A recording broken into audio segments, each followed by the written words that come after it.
السلام علیکم لسنرز، ہم آپ کو اپنے یوٹیوب چینل کی سچی کہانی میں خوش آمدید کہتے ہیں۔ کہانی شروع کرنے سے پہلے اگر آپ ہمارے چینل پر نئے ہیں تو ہمارے چینل کو سبسکرائب کیجیے۔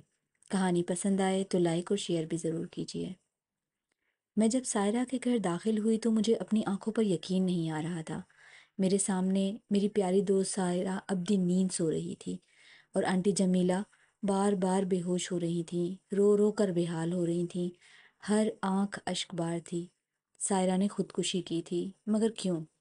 یہ سوال بار بار مجھے تنگ کر رہا تھا، مگر میں خاموش رہی۔ جب سویم والے دن میں آئی تو مجھ سے رہا نہ گیا اور میں نے آنٹی جمیلہ سے پوچھا، آنٹی مجھے سائرہ کی موت کا بہت افسوس ہے، مگر اس نے خودکشی کیوں کی؟ کیا بتاؤں ثانیہ بیٹا، سائرہ ہماری کم عقلی اور لالچ کی بھینٹ چڑھ گئی۔ میری سائرہ مر گئی بیٹا، میری سائرہ مر گئی۔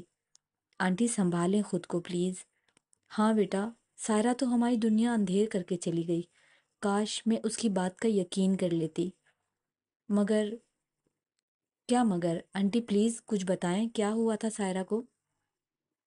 میری بات سن کر وہ غموں سے چور ماں بتانے لگی، آج سے 25 دن پہلے تمہارے انکل یعنی سجاد کی دکان پر عارف کے ساتھ ایک پیر یعنی سائیں مستو آئے۔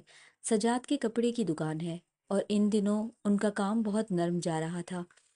عارف جب سجاد کی دکان پر آیا تو اس کے ساتھ ایک بزرگ بھی تھے۔ سلام دعا کے بعد سجاد نے انہیں چائے پانی کا پوچھا اور عزت کے ساتھ بٹھایا۔ کاروبار کیسا چل رہا ہے سجاد؟ عارف نے پوچھا۔ بس کیا بتاؤں یار عارف، کام کرنے کو دل ہی نہیں کرتا، سارا دن گزر جاتا ہے، اکا دکا ہی گاہک آتے ہیں، گھر کے اخراجات بھی بڑھتے ہی جا رہے ہیں، بہت پریشان ہوں یار۔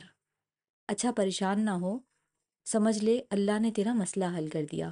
ان سے ملو، یہ ہیں جناب بابا سائیں مستو صاحب، ان کے پاس ہر مسئلے کا حل موجود ہے، بہت کرامات والے بابا جی ہیں۔ میرے بھی 2-3 مسئلے تھے جو ان کی دعا اور تعویذات سے حل ہوئے ہیں۔ اچھا تو پھر بابا جی آپ دیکھیں نا، میرا کاروبار اتنا نرم کیوں چل رہا ہے؟ ہر وقت مالی پریشانیاں گھیرے رکھتی ہیں، کچھ سمجھ میں نہیں آتا۔ کوئی بات نہیں بیٹا، پریشان نہ ہو، سائی مستو نے کہا۔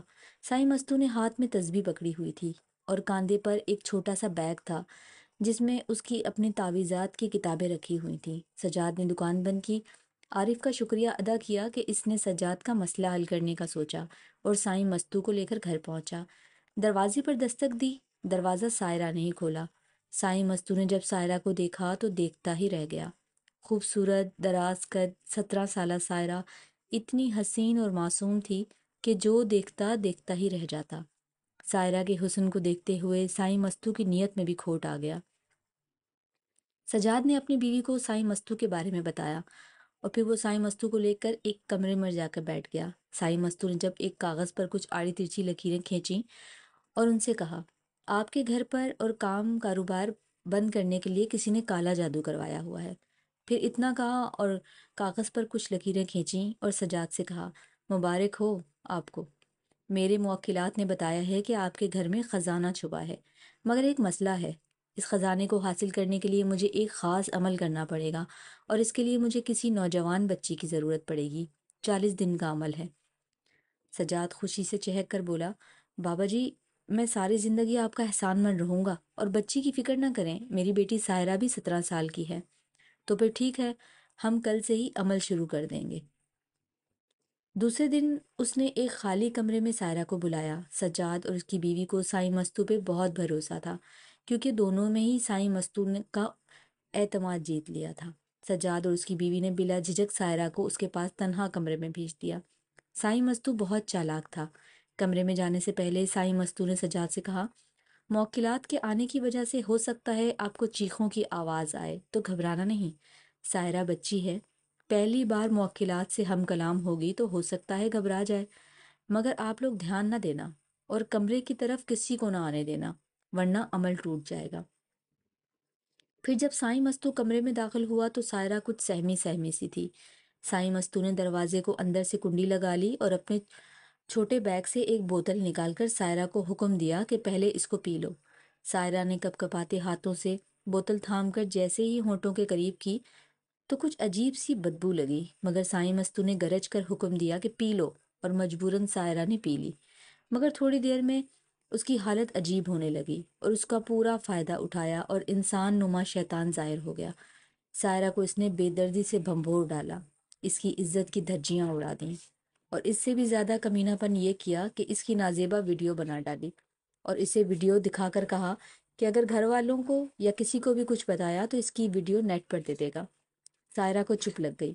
سائرہ نے ماں کو بتانے کی کوشش کی مگر ان کی آنکھوں پر تو سائیں مستو کے اعتبار کی پٹی بندھی تھی۔ وہ کچھ سننے کو تیار نہ تھے۔ اسی طرح 15 دن گزر گئے۔